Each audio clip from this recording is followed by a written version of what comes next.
Muy buenos días, ¿cómo están? En esta ocasión vamos a realizar un breve análisis de lo que ha sido la política económica en España, esencialmente a partir de 1945 hasta la actualidad. El grupo de trabajo está integrado por Miriam Jaramillo, Yamilek Sánchez y mi persona, Rommel Arévalo. Bueno, esencialmente no empezaremos en 1945 porque tenemos que retroceder unos años antes para contextualizar esto, ¿no? En 1932 se lleva a cabo una reforma agraria a fin de, a fin de poder distribuir las tierras en el país y que la producción agrícola sea la base para el desarrollo económico de España. Esto producto de las afectaciones que conllevó la Gran Depresión de los años 30. Bueno, de 1936 a 1939, en España se da lugar a una guerra civil, de la cual resulta ganador el general Franco, quien a la postre sería dictador por más de 20 años. Dentro de este sistema autárquico que se conformó, se dio gran peso a la importancia que tenía el poder adquisitivo de la peseta, esto en cuanto a política monetaria. La política monetaria, más bien dicho, toda la política económica durante este periodo obedeció más a convicciones políticas que a convicciones o a consecuencias económicas. Es por ello que en estos años la peseta tenía el mismo poder adquisitivo o estaba al mismo nivel de la libra esterlina, lo que favorecía notablemente las importaciones y contradecía totalmente el objetivo de una autarquía, que es el autosustento, ¿no?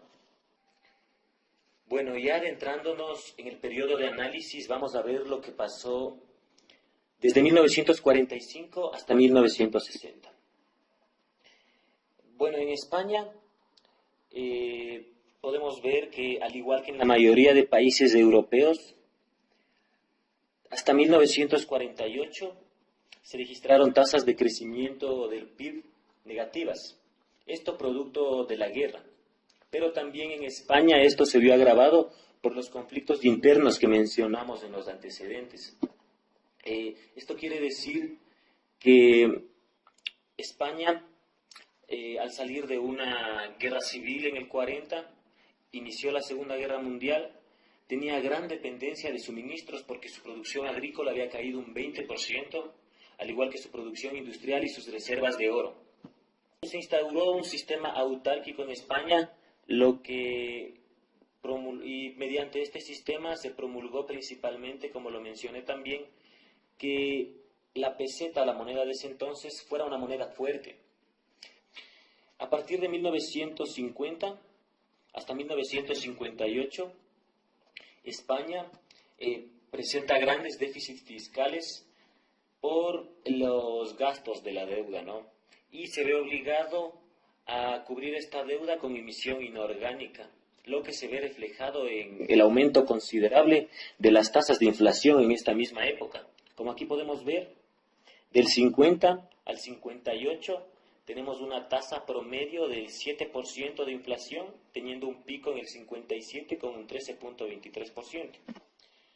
Como ya les mencioné, en España se instauró un sistema autárquico desde 1930, lo que a la postre conllevaría a la exclusión de los programas de recuperación postbélica que ofrecía Estados Unidos a todos los países europeos. En 1959, en España termina la época franquista y se instaura o se desarrolla un plan de estabilización promulgado por el Fondo Monetario Internacional. Entonces, ya más o menos podemos irnos haciendo a la idea de qué corte va a ser este plan de estabilización. Como ya les mostré, la inflación se disparó por la emisión inorgánica de dinero. La tasa de natalidad en promedio fue del 21% más o menos en esta época. Y mientras el PIB creció en promedio un 4%. Bueno, a partir de 1959, con el plan de estabilización, en España se da lo que muchos podrían considerar un milagro económico. Y aquí les vamos a explicar por qué. Esta es la variación anual del PIB de la década de los 60. En 1960 arranca con un crecimiento del 8.9%, se mantiene hasta 1969, pero la media del decenio es de 7.89%. Esto, como ya les mencioné, promulgado por un plan de estabilización patrocinado por el Fondo Monetario Internacional. Lo primero que se planteó en este plan fue eliminar la pignoración automática de la deuda. ¿Y qué es esto? Pues los tenedores de títulos de deuda del Estado podían adquirir préstamos en el Banco Central con la garantía de los títulos que tenían adquiridos. Esto conllevó a que el Estado no tuviera un control completo de la oferta monetaria y, por ende, al eliminar la pignoración de la deuda pública, el Estado tuvo mayor control de la misma. España, que había abandonado el patrón oro, decide fijar el tipo de cambio de 42 pesetas a $1. Como es patrocinado por el Fondo Monetario Internacional, este plan de estabilización obviamente tiende a reducir el gasto público y redireccionarlo hacia infraestructura. Cabe resaltar que en esta década también se dio una importantísima apertura al mundo, ¿no? Y todo este crecimiento que nosotros vemos fue en gran medida por la inversión extranjera directa que recibió España, por el apoyo de Estados Unidos, que permitió que España se beneficie de la expansión que tenía a nivel mundial. Todo el mundo en esta época registró una expansión y gracias al apoyo de Estados Unidos, España también se benefició de esto. Esta década también es conocida como la década de la sociedad del consumo. El Producto Interno Bruto se expandió a sobremanera por esta variable de aquí. El consumo de las familias aumentó. La migración interna y externa de España también aumentó. La migración de campo a ciudad. Se industrializó la agricultura, lo que permitió una mayor producción, por ende un mayor consumo. Si bien es cierto, el establecer un tipo de cambio fijo le permitió también a España crecer vía exportaciones, ya que su moneda no era tan fuerte como lo era antes al estar en paridad con la libra esterlina, pero la mayor cantidad de crecimiento del PIB se dio vía consumo. En esta década, España presenta la segunda tasa de crecimiento más alta del mundo, solo lo superaba Japón. Se podría decir que a partir de aquí, España ya se incorpora al grupo de los países industrializados. Lo que proponía también el Fondo Monetario Internacional es obviamente aumentar los ingresos estatales vía tributos para equilibrar la balanza de pagos al disminuir el gasto público. Sin embargo, toda esta expansión del PIB también conllevó a que la inflación subiera. En 1960, cuando recién iniciaba el plan de estabilización, todavía los efectos no podían verse a sobremanera. La tasa de inflación era del 0.6%, alcanzando un pico en el 64 del 12.66%. Década de 1970. En el año de 1971, España presentaba una liquidez de 20%, un crédito interno del 30%, lo cual dio paso a que el consumo se establezca en un 8%. La inversión creció de 14 a 16%, al igual que los precios se incrementaron. Todo esto dio paso a una inflación media de 5.72 en la década anterior a 8.24 en la década de los 70. En el periodo de 1972 a 1974 podemos observar en el gráfico de la evolución del PIB que este decrece de 8.18% a 5.6%. Al igual que la inversión decrece hasta llegar al 10% y el flujo migratorio se vuelve negativo, es decir, que las personas no querían viajar a España, sino más bien salían de ella. El desempleo se incrementa. El sector más afectado en esta década fue el de la construcción, situándose en un 20%.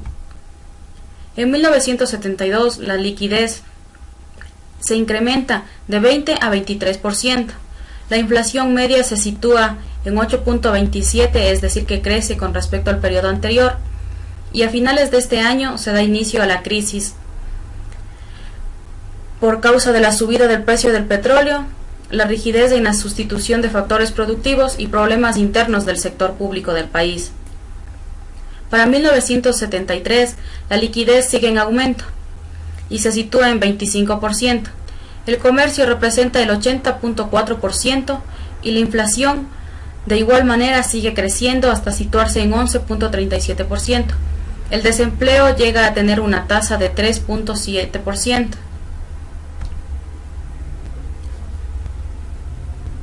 En el periodo de 1974 a 1976 podemos observar que existe un pico en el año de 1900. Pasó de 5.6% a 0.5% en 1975. La deuda externa creció de 7.3% a 13.5% con relación al PIB.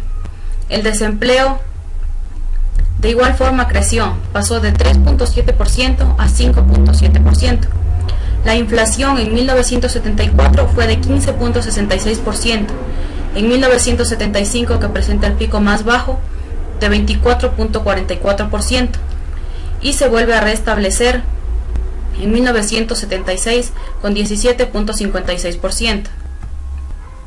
En este mismo año, el gobierno decide eliminar las restricciones monetarias y fiscales existentes y se da paso al devalúo de la moneda, que en ese entonces era la peseta. En 1979 se vuelve a encontrar un pico bajo en la evolución del PIB. La deuda externa pasa de 3.1% a 15%. El desempleo aumenta de 5.7% a 8.85%, mientras que la inflación sigue creciendo, pasando de 16.98% a 17.68%. Muy buenas tardes, mi nombre es Miriam Jaramillo y yo les hablaré de la economía de España en los años 80. Aquí podemos ver un gráfico de lo que fue el crecimiento del PIB en esta década. De acuerdo con la citada publicación del INE, se puede distinguir en el comportamiento de la economía española en la década de los 80 cuatro periodos bien diferenciados. El 1 hace referencia a la recesión con desequilibrios. En este periodo el aumento del PIB fue de 0,7%, del IPC de 14,5%. Como segundo periodo, el ajuste y recuperación de los equilibrios.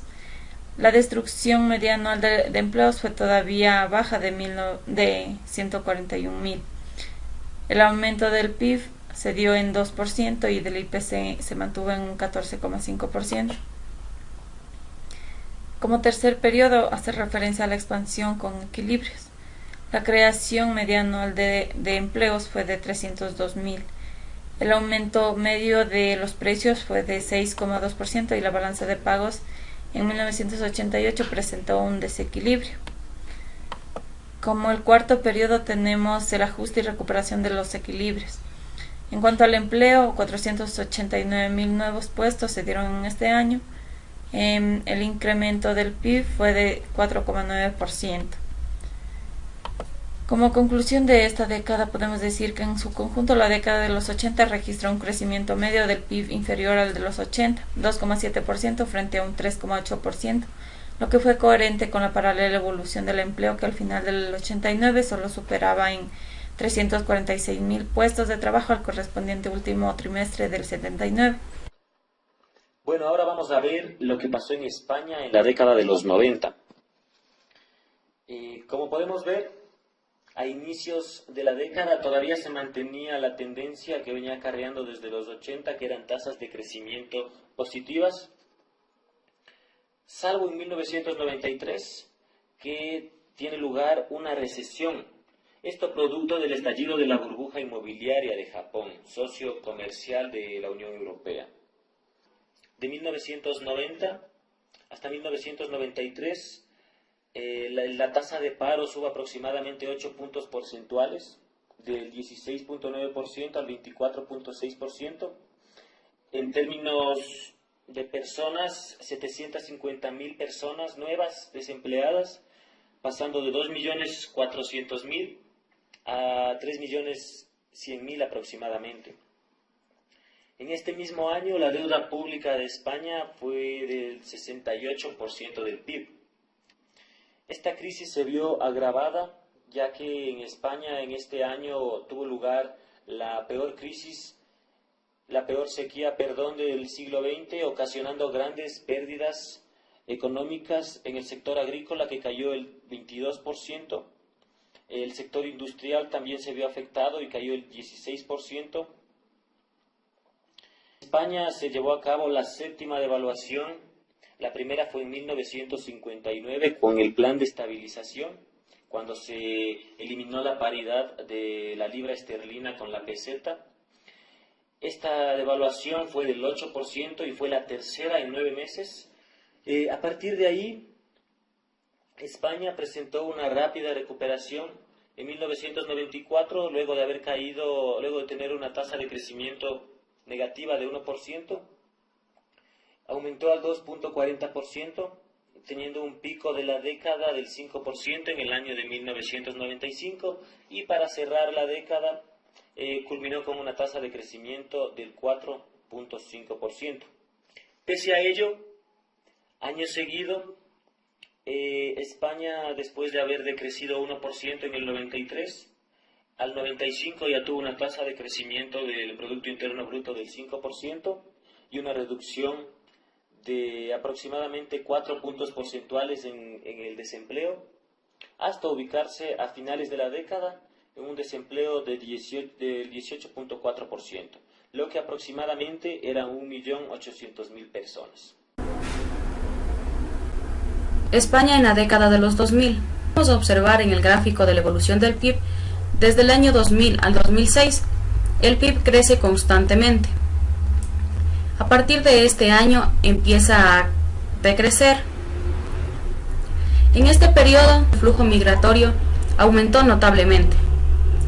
España acogió a 100.000 inmigrantes en el año 2000, 4.000 en el año 2002, y para el año 2006, España acogió a 1 millón de inmigrantes. El tipo de cambio en el 2000 era 0.92 euros, equivalían a 1.47 dólares. La inflación decreció de 3.43 a 2.78. De igual forma, el desempleo decreció de 15.2 a 7.9, y el gobierno pudo disminuir la deuda 2.4% a 35.5%. La aportación de los inmigrantes representaba aproximadamente el 33% del PIB, y el déficit público en el 2000 era de -1. Al 2016 pasó a ser un superávit de 2.4, y al 2007 se situó en 0 con relación al PIB. Desde el 2007 hasta el 2009, podemos ver que en el gráfico de la evolución nos muestra que en el 2008 hubo el pico más bajo, es donde se dio la crisis. En este periodo la inflación aumentó a 4.09%, la deuda pública se incrementó de 3.5% a 40%. Este alto nivel de endeudamiento se debe a la necesidad de financiación de la economía española. El desempleo de igual forma se incrementó en este periodo, pasando de 7.9% a 18.8%.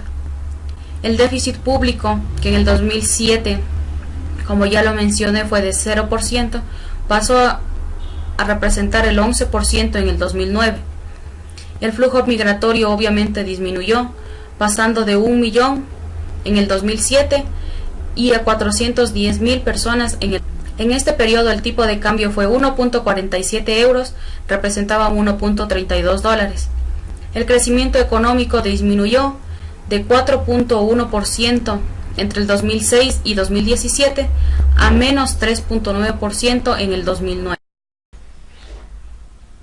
Aquí vamos a hacer un pequeño análisis en lo que corresponde al año 2010-2013. Como podemos ver aquí, la tendencia del PIB y el PIB per cápita se rigen por las crisis. Podemos ver que en el año 2008 las tasas de crecimiento caen en forma considerable, recuperándose en el 2010 y asimismo descendiendo de nuevo en el 2012. Aquí tenemos la evolución de la tasa de variación anual del IPC. Menciona que esto afecta la capacidad adquisitiva de la población. España tiene un alto riesgo de sufrir deflación y eso es lo que demuestran los datos, ya que en el 2013 las tasas de variación se han situado en torno al 0,3%, un valor muy inferior comparado con el anterior mínimo que se sintió en el año 2009 en 0,8%. Mediante las políticas económicas, decimos que durante la época de bonanza económica España no corrigió las rigideces estructurales de la economía española, por el contrario aplicó una política fiscal expansiva. Ello se unió en el verano del 2008 la crisis financiera internacional, que también ha afectado a España, aunque la situación que vivió y ha vivido España posee unos rasgos propios y específicos. Política monetaria del Banco Central Europeo. Según señala, el Banco Central Europeo redujo sus tipos de interés oficiales hasta situarlos en niveles muy bajos y aplicó una serie de medidas de política monetaria no convencionales con vistas a preservar la estabilidad de precios, estabilizar la situación financiera y limitar el contagio de la economía real. También el Consejo de Gobierno adoptó una serie de medidas transitorias para apoyar la financiación y los flujos de crédito en la zona euro. Estos eran la ampliación del vencimiento de la provisión de liquidez, subasta a tipo de interés fijo con adjudicación plena, acuerdos temporales de provisión de liquidez en divisas, exigencias de activos de garantía. A lo largo del 2009 se observaron señales de mejora en los mercados financieros, por ello en diciembre del 2009 el Consejo de Gobierno inició una retirada gradual de las medidas transitorias, pero se mantuvieron otros elementos de apoyo al crédito. En cuanto a políticas fiscales, decimos que a través del decreto de la ley del 2010 se adoptaron medidas extraordinarias para la reducción del déficit, vinculadas principalmente a la reducción del gasto social. Como primer medida se suspendió la revalorización de las pensiones públicas para el año 2011, excluyendo las no contributivas y las pensiones mínimas. Segundo, uno de los aspectos donde mayores recortes hubo fue en el sistema sanitario, donde se revisaron el precio de los medicamentos excluidos del sistema de precios de referencia y adecuación del número de los envases de los medicamentos a la duración de los tratamientos. Tercero, la eliminación del régimen transitorio para la jubilación parcial. 4, de la masa salarial del sector público a un 5% al año y recorte de 6.045 millones de euros por parte de las comunidades autónomas y las entidades locales. En el aspecto impositivo se elimina la devolución de 400 euros del IRPF y se incrementa el tipo impositivo del IVA del 16% al 18%.